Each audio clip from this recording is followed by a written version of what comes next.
mwe w'Amana we, ushimwe wakoze ibikomeye, ushimwe we, ushimwe w'Amana we, ushimwe lewala bone monia, ayiwe ushimwe we, ushimwe w'Amana we, ayiwe ushimwe koze ibikomeye, nedopane wele yaketa, ayiwe ushimwe w'Amana we, ushimwe zotado pene mone yalabolia, ushimwe we, ushimwe w'Amana we, ayiwe ushimwe koze ibikomeye, ushimwe ushimwe w'Amana we, leweda koste kota bonemo, lewire bonemo ze kota yavo sile bolea,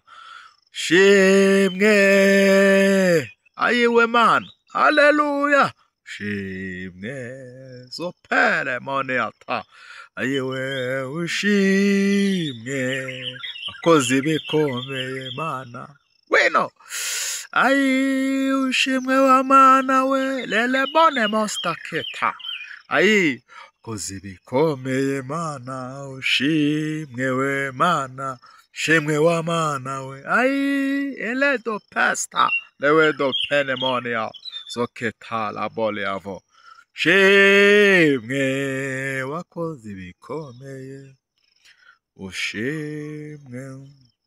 Hari Zaburi ya y'ijana na 24 ivuga ngo yaba atari Uwiteka wari mu ruhande rwacu ubwo ababisha baduhagurukiraga. Imana yabanye nawe mu kwa mbere, Imana ikabana nawe mu kwa kabiri, Imana ikabana nawe mu kwa gatatu, wayiha iki?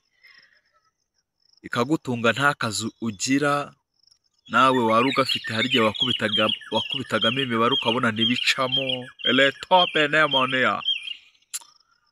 Muri iyi minsi ndi kumva umutima wanjye wuzuye amashimwe. Ugomba gushima Imana kuri muzima, Imana ishimwe kandi yamamare.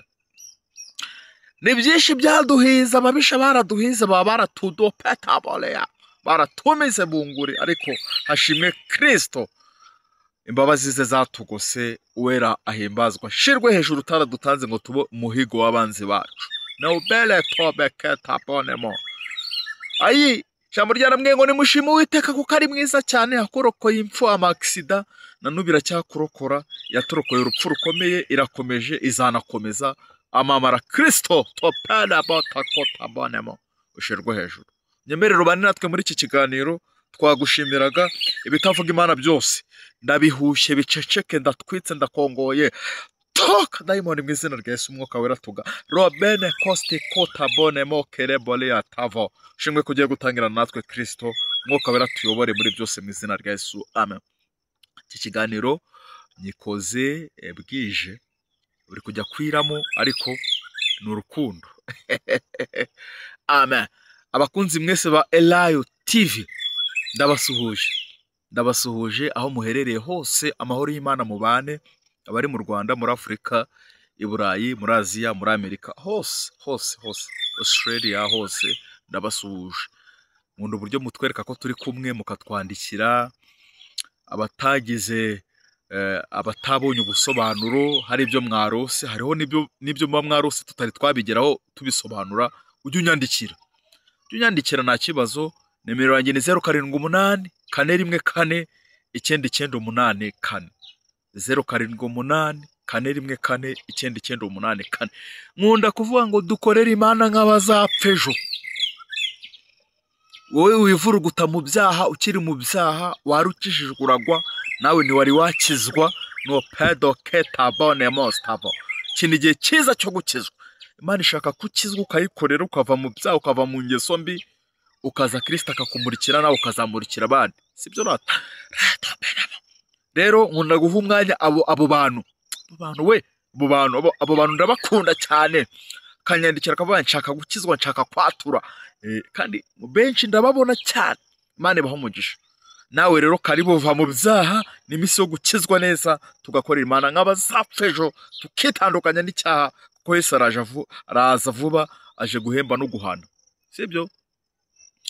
Unyandikire kuri iyo nimero rero abashaka kujya muri groupe abanyamwuka, groupe dufashirizwaho ibaha ibihe byiza, nawe unyandikire kuri iyo nimero 078 414 9984.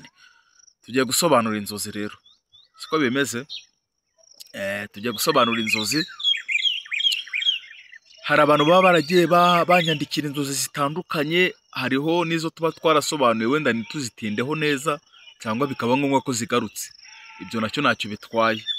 Abantu bagiye barota amafi, kurota urya amafi, kurota urya ifi, kurota uyiroba. Hari umuntu umara kuyiroba ikamucika, hari n'uyiroba, hari uwambwiraga ati narobye igifi kinini ariko cyananiye kugikura mu mazi. Ni umugisha utubutse we. Kurota urya amafi rero ni umugisha wawe uri gukonsoma, abyumvishe. Kurota uroba amafi nabyo uyarya uyafite, ibyo ni sawa.